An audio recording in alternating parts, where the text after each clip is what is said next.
Voici une histoire longue, inspirée des traditions africaines et ancrée dans la sagesse stoïcienne, qui explore les valeurs de la société, à travers une trame émotive et poignante. Elle transmet de grandes leçons de moralité tout en faisant écho aux réalités sociales et humaines du continent africain. Le tambour du vieux baobab. Dans un village isolé au cœur du Sahel, bordé par des dunes brûlantes et des acacias séculaires, vivait un vieil homme nommé Baba Koba.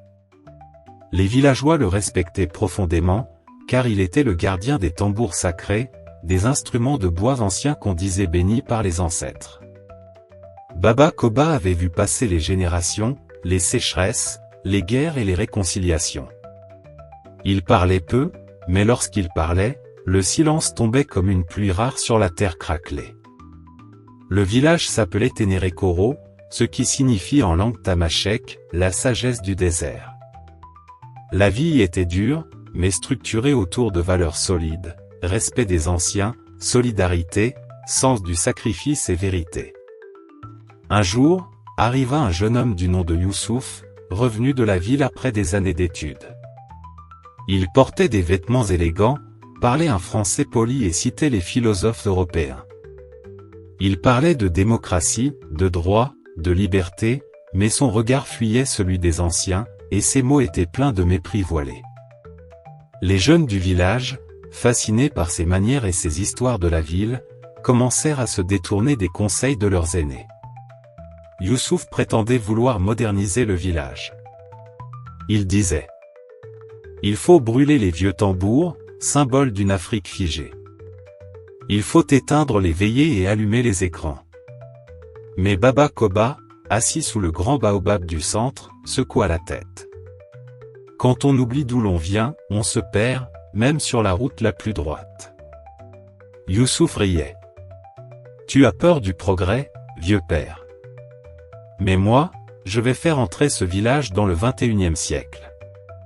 Un soir, une tragédie frappa le village, un incendie emporta la case d'une vieille veuve, Mamouna, et 3 enfants périrent dans les flammes.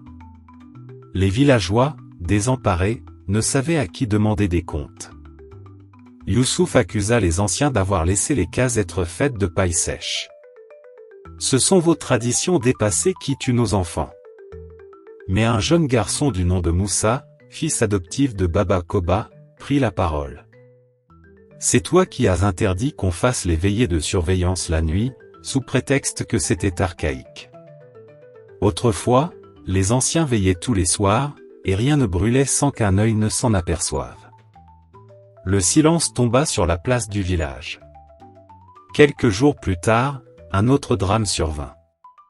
Le puits central s'assécha, et on découvrit qu'une conduite moderne installée par Youssouf avait détourné l'eau vers une future maison qu'il faisait bâtir. Ce fut le choc. Les villageois, affamés et trahis, vinrent à Baba Koba pour lui demander conseil.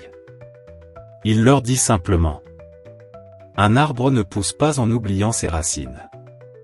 Il peut tendre vers le ciel, mais sans tronc solide, il s'effondrera. Ce soir-là, Baba Koba frappa le tambour sacré pour la première fois depuis des années. Et comme dans les contes anciens, le vent s'éleva, et les vieux du village chantèrent les chants des ancêtres. Les femmes pleuraient. Les jeunes, saisis par l'émotion, comprirent qu'ils avaient perdu quelque chose de précieux, la mémoire vivante de leur peuple. Youssouf, accablé, demanda pardon. Il pleura aux pieds de Mamouna, la vieille veuve, et voulut quitter le village. Mais Baba Koba lui posa une main sur l'épaule et dit: celui qui apprend par la douleur ne doit pas fuir. Il doit réparer, et enseigner à son tour. C'est ainsi que l'Afrique guérit. Première leçon de moralité. Le progrès sans mémoire est une ruine déguisée. Une société ne peut avancer qu'en respectant ses fondements, ses anciens et ses valeurs profondes. Rejeter ses racines, c'est s'exposer à répéter les erreurs sous une autre forme. Deuxième leçon de moralité. Le pardon et la responsabilité sont les piliers du renouveau. Dans la sagesse stoïcienne comme dans la tradition africaine, l'homme véritable est celui qui se relève après l'erreur, qui accepte ses torts, et qui œuvre pour réparer plutôt que fuir.